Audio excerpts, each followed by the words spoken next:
Turn that off. Okay, we are live. Welcome to How to Build Your Own Home. Again, every Thursday from 5 to 6 p.m. Mountain Standard Time. We do a live chat. We take questions and all that. We've got a great guest today. And I've got questions from students that have come in. Again, if you watch this live chat later on during the week, which is what a lot of people do, if you have a question, just go to How to Build Your Own Home, contact the instructor. You can leave a question there, and we will be able to answer that question. And I promise people that those who can't be at the live chat, that will answer those questions first. So let's go with one question real quick, and then we're going to go with my guest here. The first question is we've spoken to you before and purchased your course. Hope you're having a wonderful day. Wanted to reach out to you and see if you have a list of banks in Los Angeles County that does construction to perm loans, owner, builder, no contract. Really, really, really good question. So I answer that. Go to the self-managed course, go to the download section. And actually it's in the first steps course. How do I get funded? It's that course, the module that is labeled, how do I get funded? How do I get a loan? Inside that module, there's a download sheet, and that sheet will give you a list that we've been collecting over the years of resources to get loans from. There is a company in California that lends specifically to owner builders and only if you're a resident in California. I forget the name, but it's in that list. First steps course, how do I get funded? It's in that module. So go there and you'll be able to find some other resources. And if anyone out there knows of a resource that I can check out, find out, look into them, then I can add them to the list. But there's quite a few there that you can check out.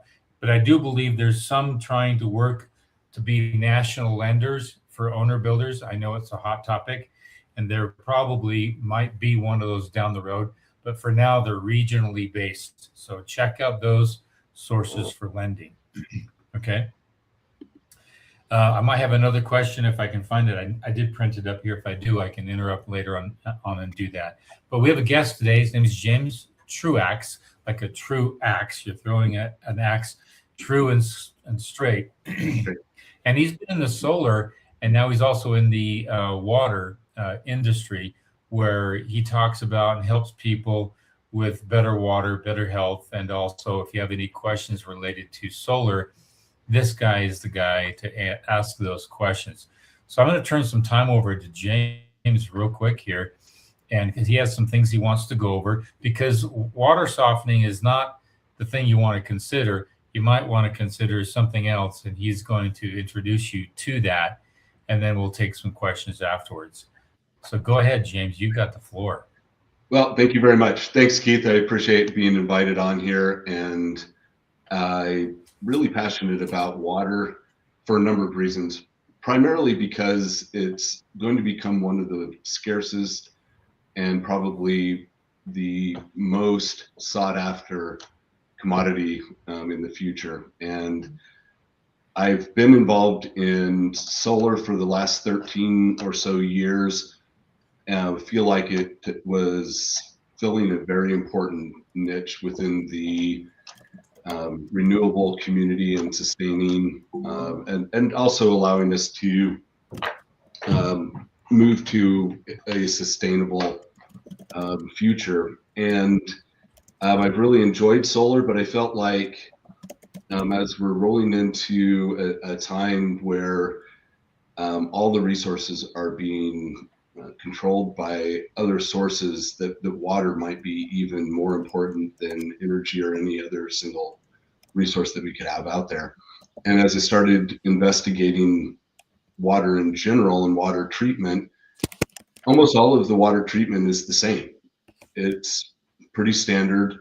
Water softener and a water filter, neither of which provide you with the whole home water, pure water that you would want to give your family or take a bath in, or certainly ingest. So now I have the opportunity to introduce a technology that's relatively new to the residential space. It's under the brand Hydrolux. but it's brought by a technology called O3 Science that has been around for about 20 years or so, primarily in the larger industrial space and municipal water space, and also in agriculture, and it just hasn't been available to the residential. So let's get into it. If you can go to the next slide, or can I advance these? I don't know. Perfect. Okay. All right. So what I guess maybe many of us don't know, we assume that the municipal water source that we're getting our water from actually gives us nice pure water. But the truth is, it's filled with chemicals, pathogens, biological challenges, and now quite often dissolved pharmaceuticals from individuals throwing away pills, or even out through their urine, and you end up with our water supply is really contaminated with forever chemicals and a bunch of other things. Additionally, hard water, most of us are aware that it damages our appliances. It gets all over everything. It makes it harder to clean, makes our skin feel kind of scaly. And we want to try and get rid of that. And the typical solution's been a filter, potentially an RO system on your kitchen sink, and a water softener that affects the hot water. So it's generally not whole home, and it generally only takes care of a small portion of what's going on in your home. Let's go ahead and look at the next one here. So the basic idea behind filtration versus purification is filtration doesn't try and actually clean up the water. It traps based on how large the particles or issues are. It can create some additional issues, though. Your filters typically clog. If you're using an RO, your tank can harbor bacteria as it grows in there, and it misses almost everything that's fully dissolved. The alternative, purification, destroys contaminants at the molecular level. So ours in particular uses a plasma ozone that attacks all of these contaminants at the molecular level. It oxidizes everything. It doesn't mask them, it gets rid of them. Next. So additionally, it's whole home, which I think is very critical. Often we don't realize the amount of contaminants that our skin absorbs. So if we get rid of chlorine in a normal, say a filter at the kitchen sink, but we're showering in it, we can absorb almost as much chlorine through our skin as we would by ingesting it. So it's nice to have a whole home concept, and Hydrolex is a whole home purification system. Every tap, every bit of water as it comes in, because it attaches and bypasses the water main. It avoids salt. There's no chemicals. There's no wasted water. In our current solutions with both salt, softening, and RO, it wastes a ton of water, which is critically important to the southwest part of the U.S., where we have a lot of desert, and water conservation is increasingly important. And it uses a patented technology. As I stated, it's not new, but it is new to the residential space. Go ahead, next. What we probably aren't familiar with is that ozone is how nature purifies pretty much everything. The nice smell that we get from a mountain stream, or during a lightning storm, is ozone doing its job, which in nature is to purify and to clean. It's extremely strong, 3,500 times stronger than chlorine, and it destroys everything: bacteria, viral chemicals, forever chemicals, pretty much anything. And it's safe. It's a different version of oxygen, pure oxygen that we breathe, is O2. So it's a little bit of a different chemical makeup, but it breaks down into pure oxygen that we need anyway, and it leaves no chemical residue in the water. Next. So how our system works is we have a very strong patented cell that creates plasma ozone and is injected into pressurized water. Now, where this is important and totally different than any other system that's out there is there are some implementations of ozone, but it's generally superficial, meaning it creates ozone gas. It's applied to the surface of water or to a different surface, or maybe even in your air. And it doesn't purify everything because it's generally superficial. And there are also some potential challenges with that much gas as it kind of goes off into the atmosphere if you're breathing it.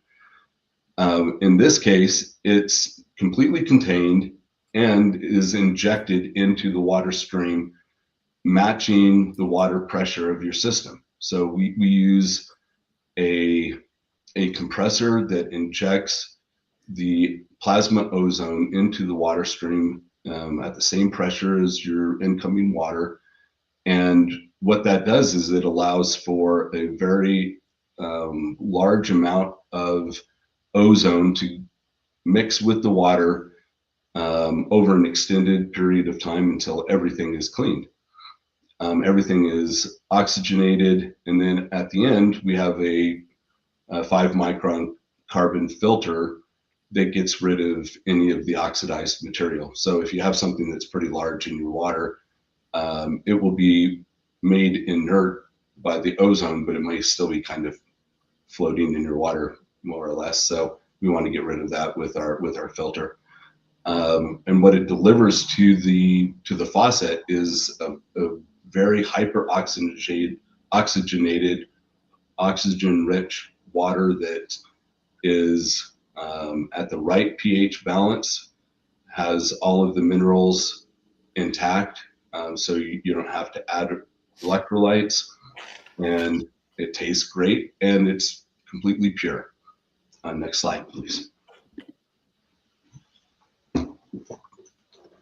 So that takes care of the purity. What's interesting is that this system also produces soft water without salt, because ozone destroys the biofilm or the bacterial or other biologics that would allow for the minerals to actually stick inside your pipes or inside your appliances. So scale doesn't build up, and in fact it actually clears out your pipes or clears out your appliances over time, just by running the ozonated and highly oxygenated water through it.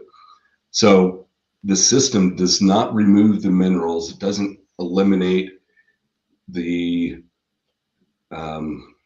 calcium, the magnesium, the potassium that you would need, that your body needs from an electrolyte standpoint, but it does chelate them. It makes them more bioavailable, and by removing all of the biologics, those no longer stick to your pipes, so you don't get any scale buildup. It's easy to clean, etc. So you get the experience, you feel soft water, but you don't have any of the added salt or the other challenges of current water softeners. Next. So similar to other softening technologies, you get better lather with less soap, ultimately resulting in softer skin, healthier hair, the spot-free dishes that everybody wants. The purification gets rid of the chlorine, smell, or taste, and you have a really high concentration of nano oxygen in your water. So when it comes out, it's actually cloudy and over time becomes white, but the clouds are suspended oxygen in your water, and it's very good for your body from a health standpoint because it's active. It's intended to be more what nature would create from a water going in a stream or more of a natural source. Next, please.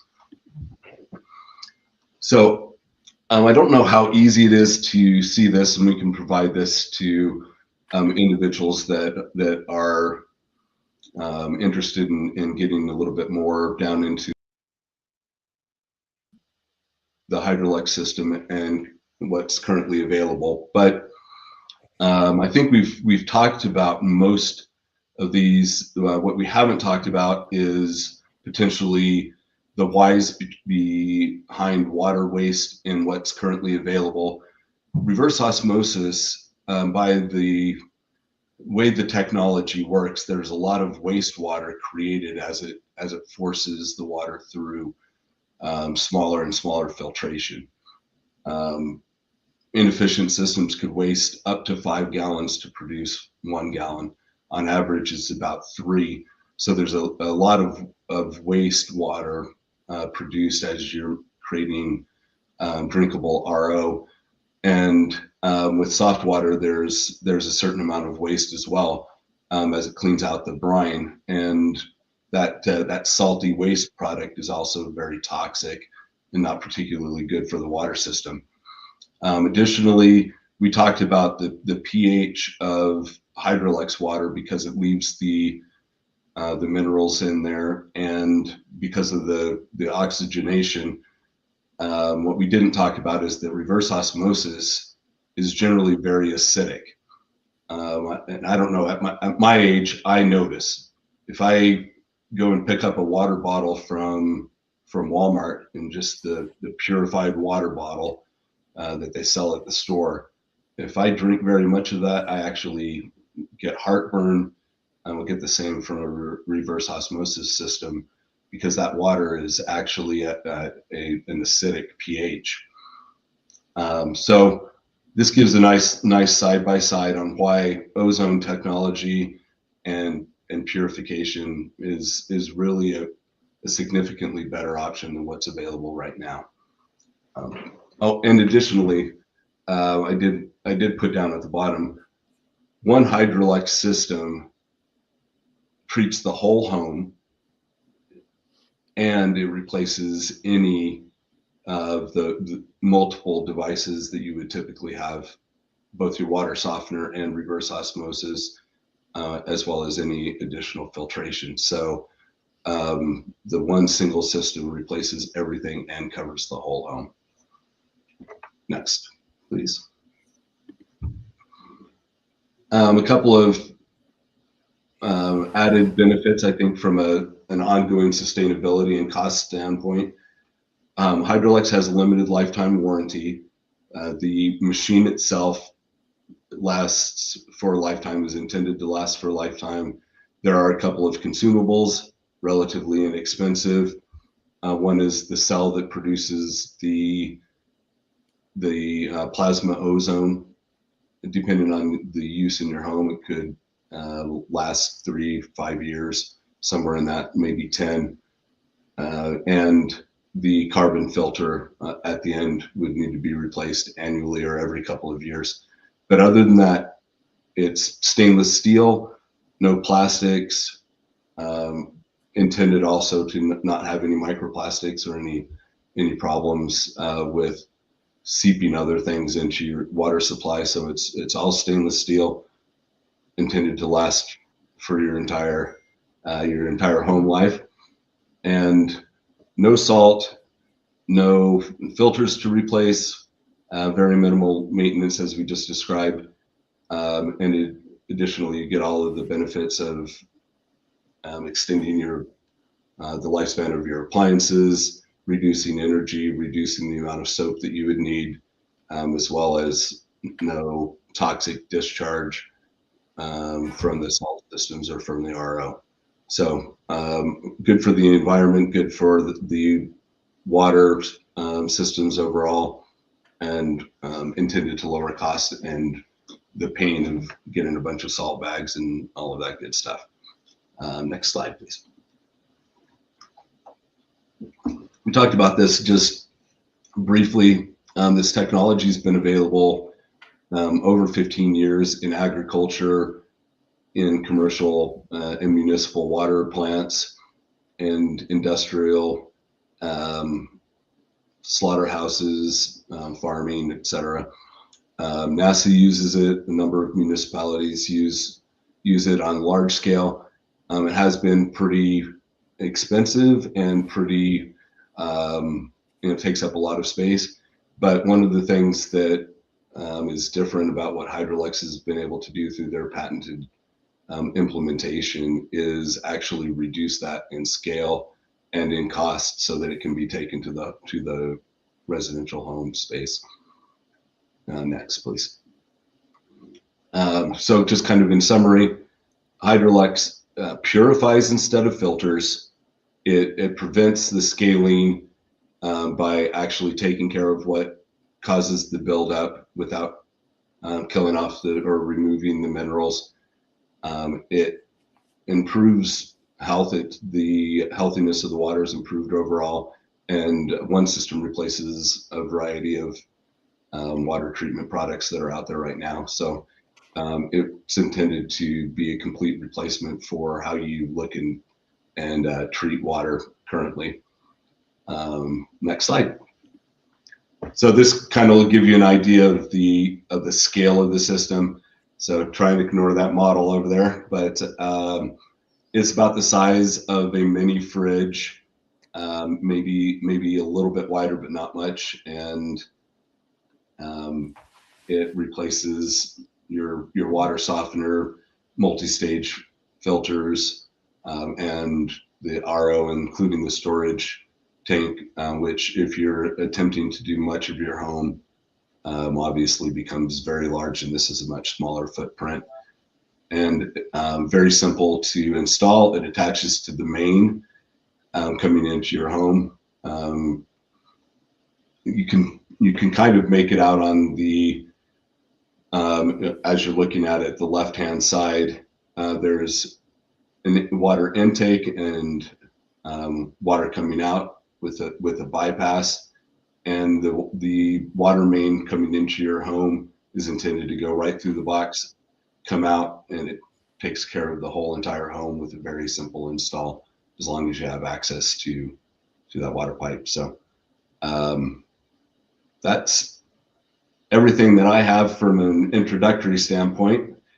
I'd love to answer any additional questions, or let me ask you a couple of questions, and we'll jump into, because I know there's some students asking quite a few questions on this, plus some other ones. Yeah. It's not a filter, but does it take out some lead and arsenic and stuff like that? How do you deal with those products? It absolutely does. So it will actually neutralize heavy metals. So it oxidizes everything. So if the water coming in has microplastics, heavy metals, lead, any viral or biological, or any even completely diluted and completely dissolved contaminants in the water, it will clean and oxidize everything. Now, the reason that we do the filter on the back end is if you have a decent sized piece of something coming in, it will be oxidized, rendered inert, but it could still leave a particle that is large enough that you would want to filter that out on the back end. It also ensures that any residual ozone is converted to O2, converted to oxygen through that filter. So it serves both purposes. But the ozonation process itself should render inert any of that other material, including, for southern Utah, what's really important is arsenic. Our natural water supply has a great deal of arsenic, And if you go and look at St. George, for instance, is almost exceeding the allowable legal limit. So about 2,400 times more than what's recommended. So a great deal of arsenic in our water, and that's throughout Utah. And it will break that down into an inert substance that doesn't harm us. Okay, what I understand about this whole process is I've raised koi, and I have like over 100 koi, and some are like that, and some are even bigger than that, in a tank that's about 2,400 gallons of tank. So I've got 100 fish in there, all right, doing their thing, eating and pooping and eating and pooping. And because of the bead filter I have, it's strictly oxygenation over the beads, which helps break down the nitrification process of that bacteria. And so what this is doing, if I'm correct, is doing that on a high level, because ozone has a really powerful effect. It's like pure oxygen, if I'm correct, and Correct. it's just super attacking that molecule or that impurity. And then you've heard of the phrase oxidation, and oxidation is the decay, natural decay of biology and other things. And oxidization happens on your car. It happens on just about everything. That oxygen has that superpower to just break down just about anything, if I'm correct. Correct. Yes. So it is that combination of the hyperoxygenation also has a purifying effect, but the ozone itself will react with anything and everything within the water, and it will. Do you It do will any UV light with that? No. Excuse me. I'm sorry. I was talking. You do that with you add UV light to it as well, or no? No need to. No. Okay. And the reason is that because this is injected into the water stream, we inject a really high level of ozone into the water stream, and then there's actually 20 feet of pipe in the bottom of that device, in the bottom of that box, where the water is circulated with the ozone until it is completely and thoroughly, has plenty of time for everything within that water stream to Okay. have all of the ozone just circulated over and over, and as well as to give it time to break down into oxygen. So virtually all of the ozone is on anyway. If it did make it through, it's filtered out and completely converted over into oxygen with that carbon filter. But that extra time that the water circulates with that injected ozone in there has enough time to break down or oxidize all of the material that could potentially be in your water. And because that ozone is hitting the water first, by the time the water hits that carbon filter, it's actually going to make that carbon filter last longer, because it's after the fact rather than before the fact, correct? That is correct. And we say to replace it annually or every couple of years, but the reality is that depending on how much water you use and how much material is left over. So, for instance, we do a lot of well water. Well water. Yeah, that's a question a student had. Is does this can this be used with a well system? I would absolutely recommend it for a well system for a number of different reasons. One, you end up with a lot of interesting odors and tastes coming from well water. Not all well water tastes great. Some has the smell of rotten eggs or other undesirable. We also often get iron, aspects of iron that you may want to filter out because they can actually be damaging, as well as not a very good color. All of that's broken down with your well. And as we talked about in Utah, you have a great deal of arsenic. So adding it to a well is actually a very common application. Generally speaking, with a well, we will do both a pre-filter and a post-filter. That helps the ozone machine last longer before before the cell would have to be replaced. For instance, if we're sending a lot of particulate matter in there, so we like to find that out beforehand. Okay, let's take this real quick because they're building up real quick, and then some of them are related to your stuff, James, and some of them are just building questions. Let's get through some of these and we can come back. I have a couple of questions for you, but Melissa, you got the first one here. Student building rambler on uneven ground in Western Washington.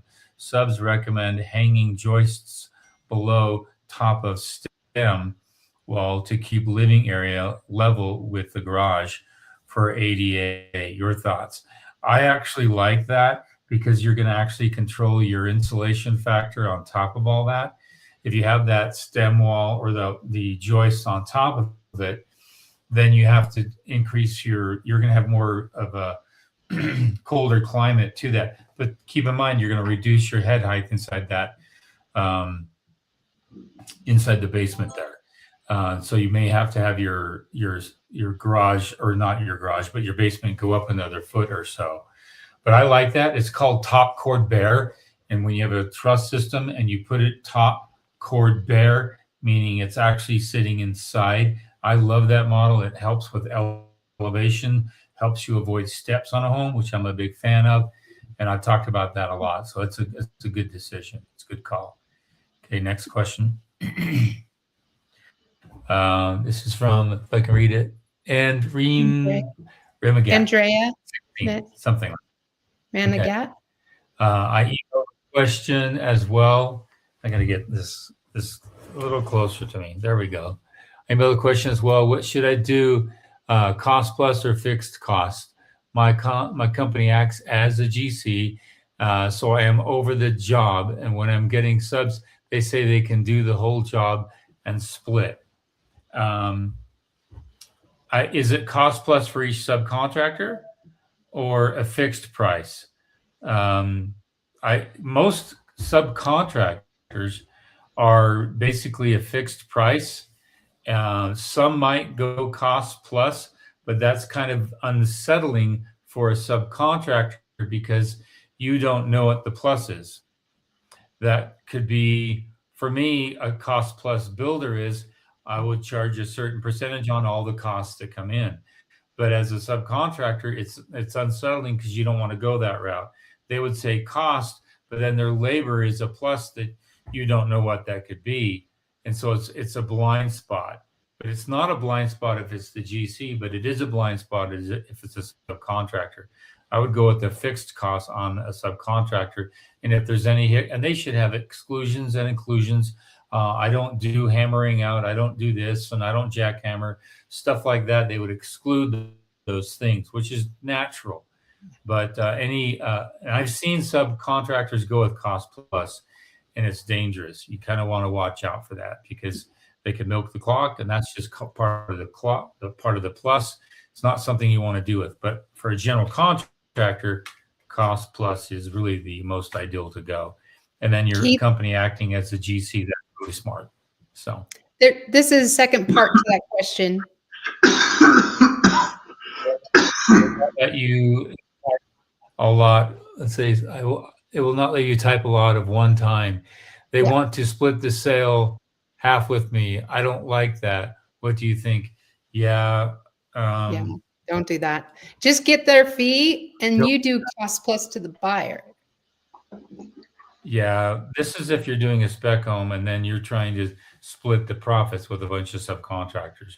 That'd be hard. It's not something I recommend.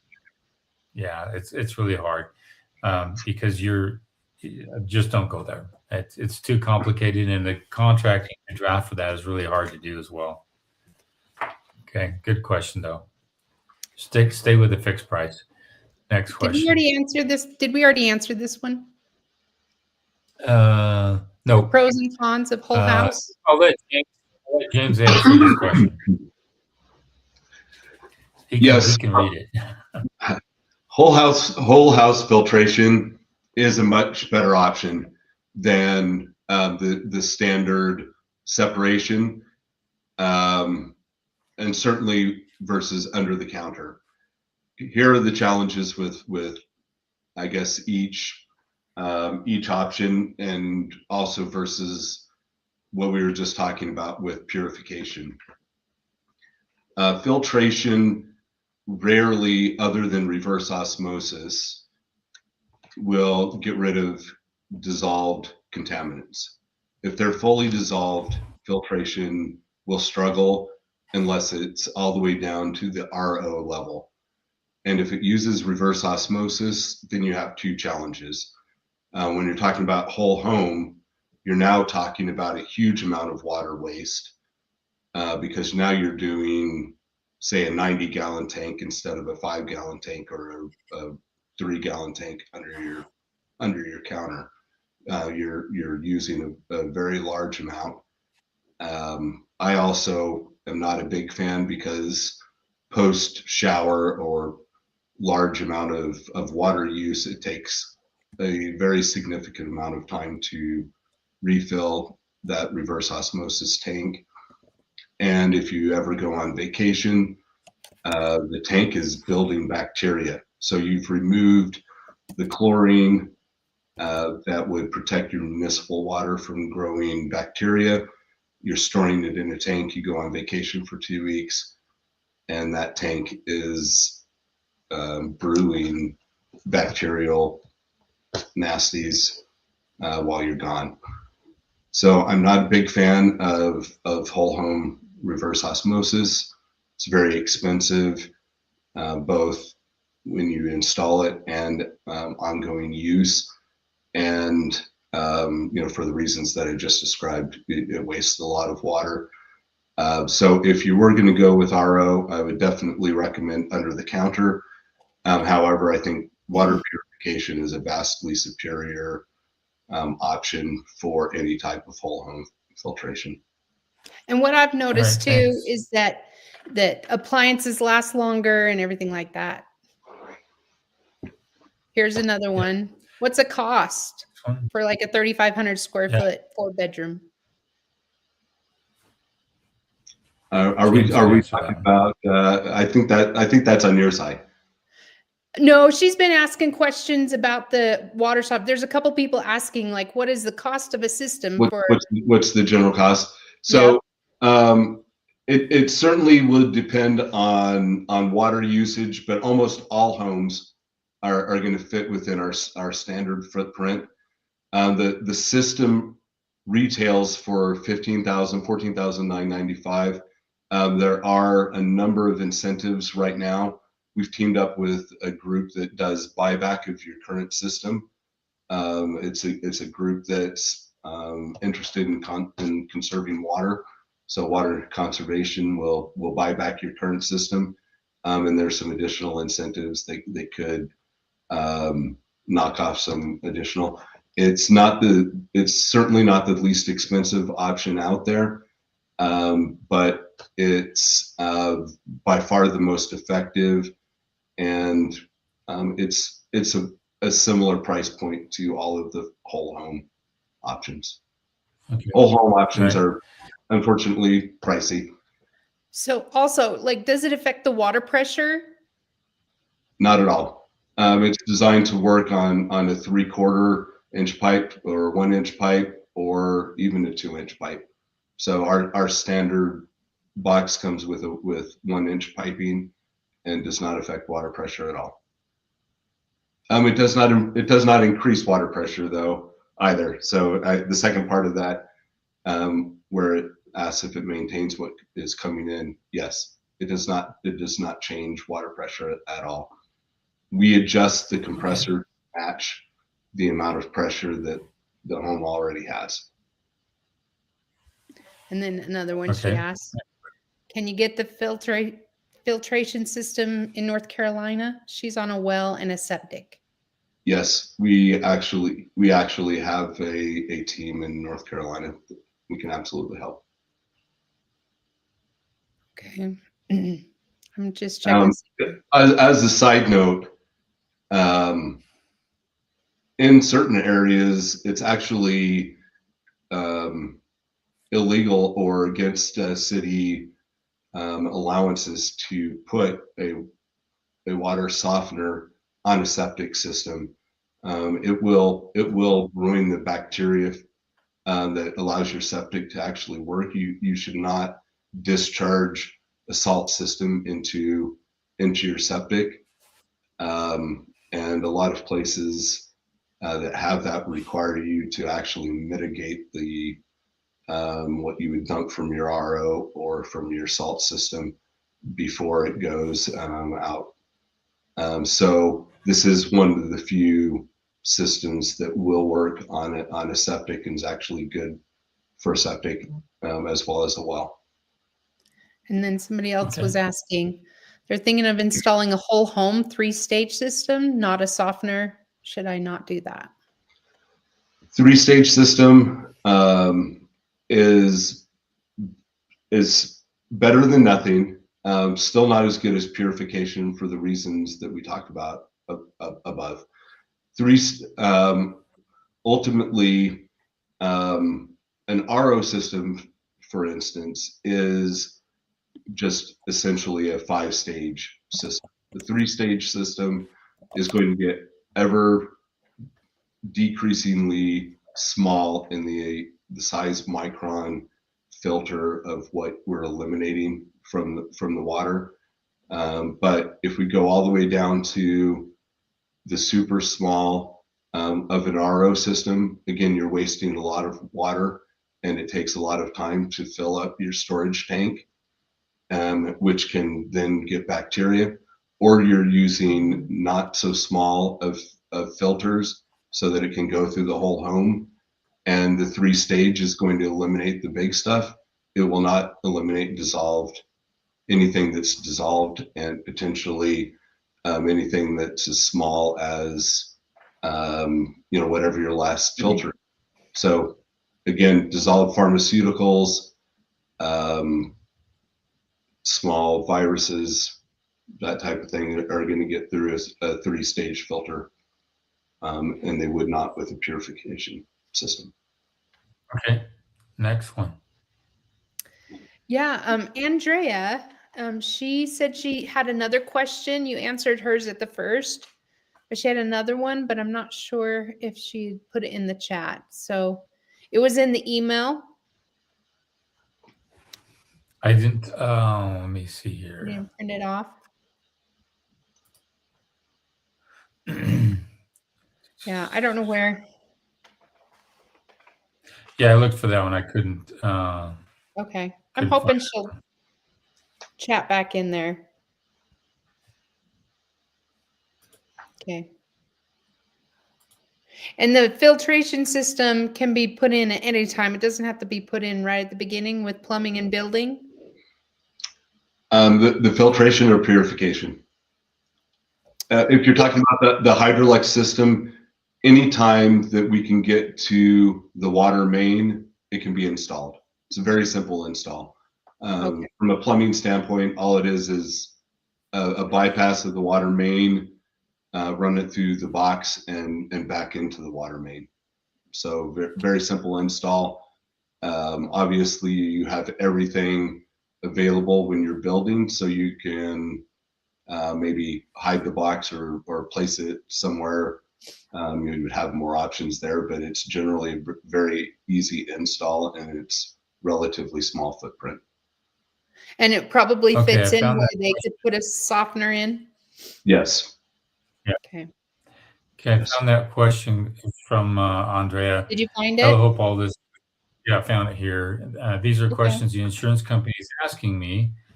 I am in the process of obtaining my general liability insurance and workman comp insurance before I start this project. Estimated subcontractor costs. That's the number one question that a lot of insurance companies will ask, meaning how much of the work is going to be subcontracted out? Is it 80%, 90%, 75%? So that's an estimated subcontractor cost. So if your budget is 450,000, it could be 365,000 that you're estimating what those subcontractors are going to do for the home. That's going to be factored into your insurance. And then also, I have a qualifier for my company, but I am the owner superintendent on the job site. When it is time to request the inspection, does the actual person who is my qualifier have to be on site? No. If you're pulling the permit, you can pull the permit as an owner builder. But if you're getting the loan through a bank, that's a different story. The bank will actually ask that the qualifier either be on site or you be on site. But those are two different entities, banking and local permitting office. You are the one going to be managing all the permitting if you are the owner builder or even the GC. But with a bank, it's a little different. Okay. And lastly, I'm in North Carolina. I do not understand how the whole qualifier situation works. Can you explain it in layman terms? When I call the board, which I have several times, they are not nice and not trying to explain it on my level. I do know it is my company name that I use, and all the time, even when I put the bids in my name. The best way I can explain that, a qualifier is somebody who is your mentor, per se. They come on and say, I'm a licensed general contractor.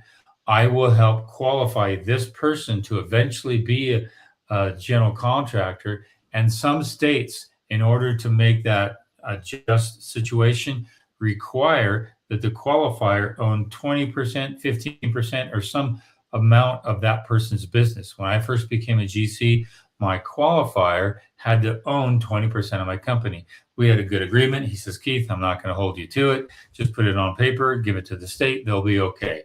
After I got all my other qualifying factors done, years of experience, W-2s, my liability and testing and all that done, I eventually released him.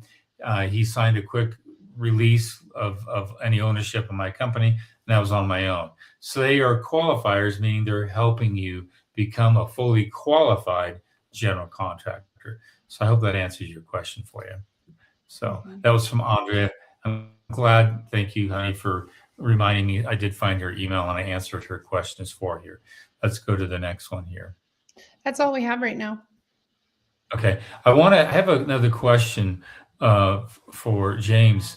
So they've just started putting this out into the residential market, correct? Well, for the most part, yes. So they have for maybe the last 2 years been getting it out into residences, but really it's been individuals in the agricultural space that have seen the results and have requested it for their homes. So it hasn't really been created for the residential marketplace until late last year and has not been marketed until the beginning of this year. So it is just now getting out in the space, but they do have a certain number of units that have, I would say, friends or family or other individuals that they've done work for that have retrofitted it for home.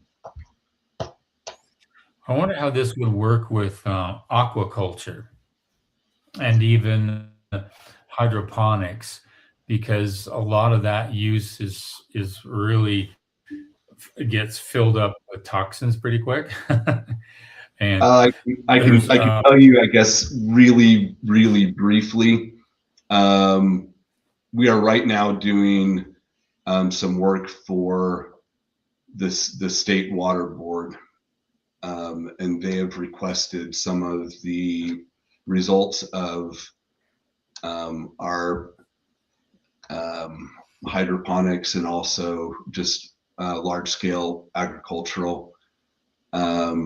The documented results are a 10% decrease in agricultural water use with a 25% increase in yield.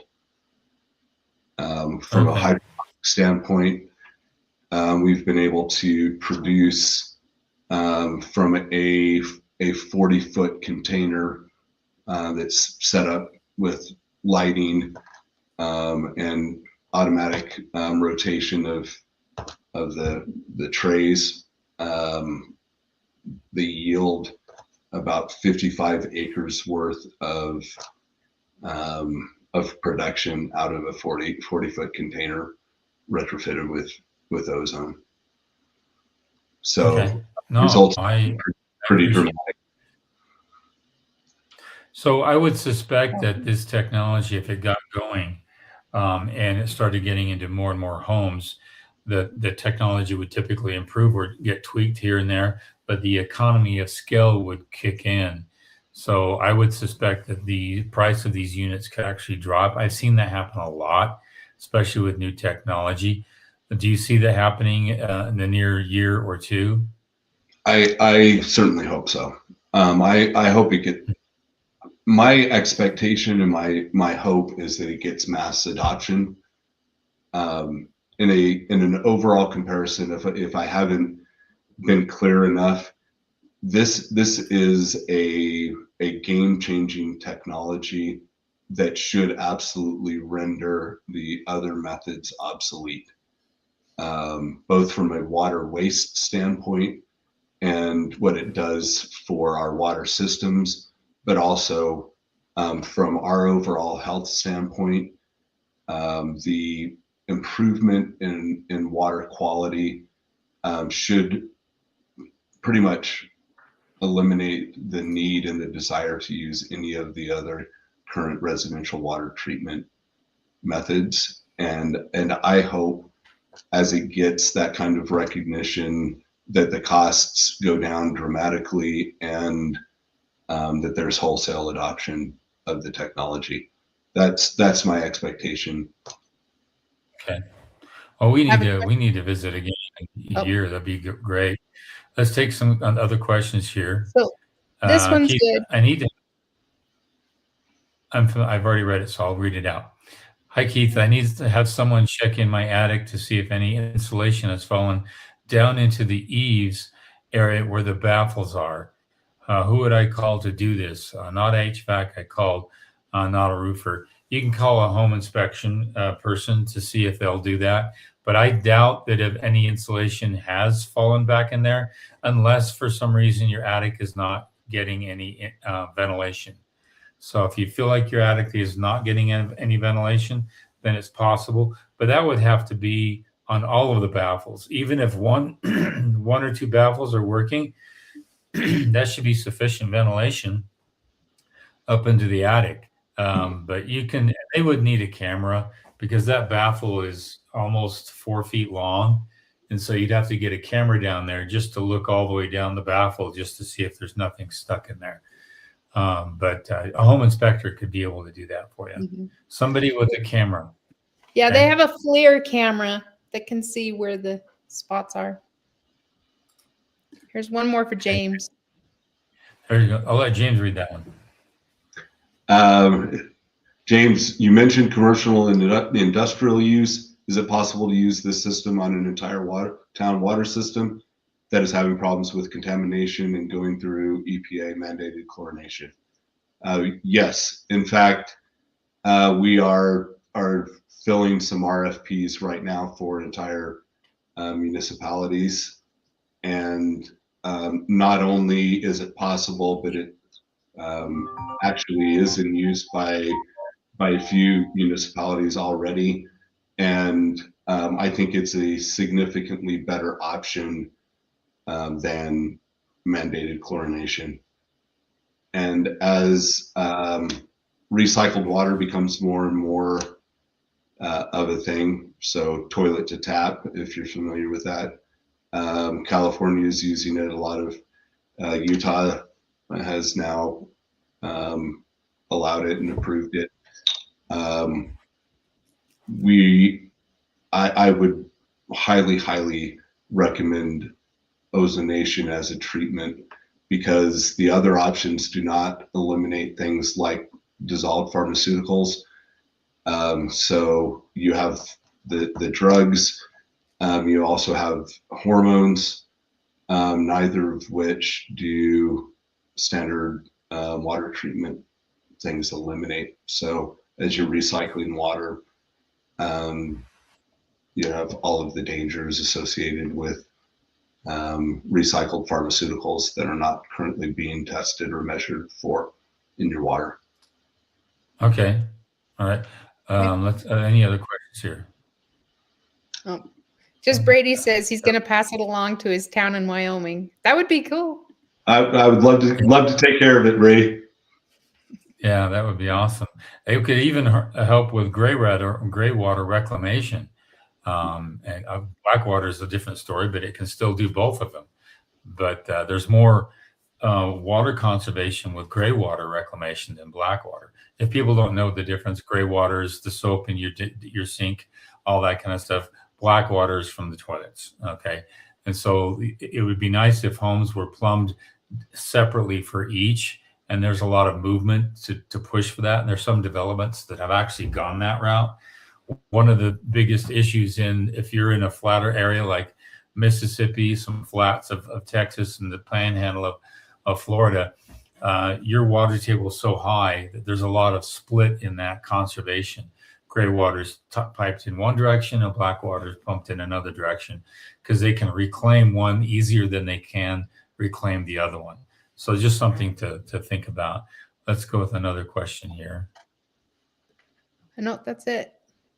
There's a two-part to that one question. The attic is very hot and you can't see much daylight coming up. Yeah, if it's, you can put a thermostat up there and that would also tell. If it gets really, really hot and you're north of 120 on a mild day, then there's probably not enough ventilation. And they can, there are some handyman who will actually blow out the lint buildup in a vent from a dryer.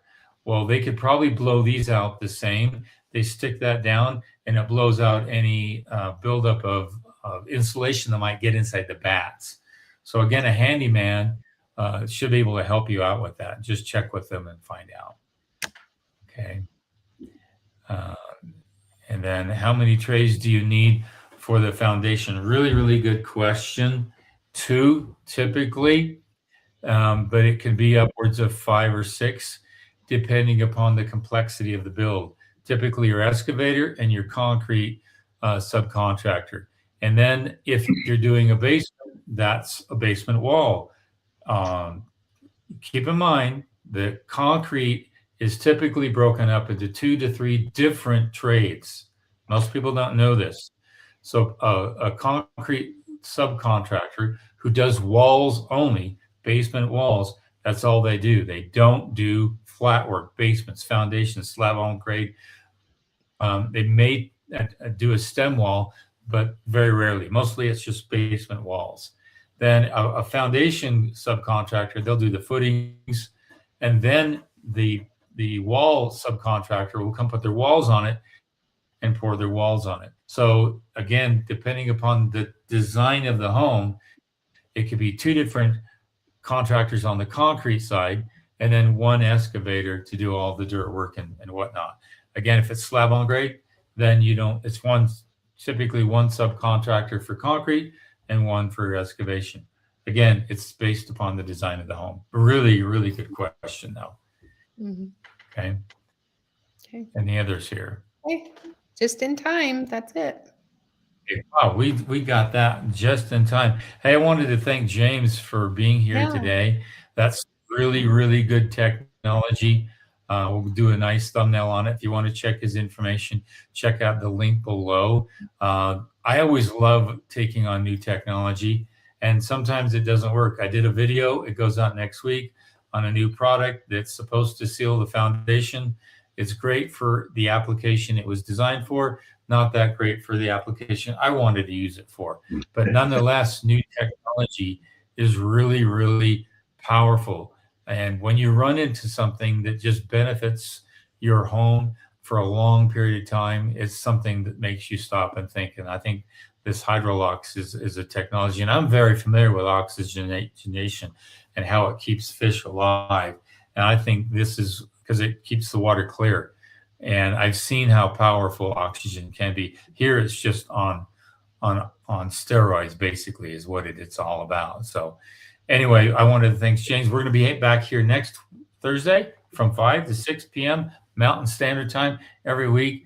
One of the only builders out there with a live chat. You can ask questions. And if you can't be on live chat and you watch this later in the week, just go to howtobuildyourownhome.com. We have courses there on that would help you line out the needs for being your own owner builder. The biggest cost savings in building a home is removing me, a general contractor, and removing my wife, the realtor. If you can remove those two people, we'd love to sell a home to you. We'd love to build a home for you. But if we can save you a huge amount of money, boy, that's a big savings. Combined on a typical home, that is at least 16% on the bottom end. And it can get as high as 20 to 22%. That's a big savings, right, honey? Yeah. Nice. Yep, big savings. Again, we'd like to sell a home to you, or we'd like to build one for you. But we're also here to try to help as many people as we can. So we'll see you guys next week. Again, if you want to ask questions and you can't be here, go to How to Build Your Own Home, contact this instructor, and we'll answer your question next week. See you next time. Thank you. Thanks, Melissa. Appreciate you having me on. You're welcome.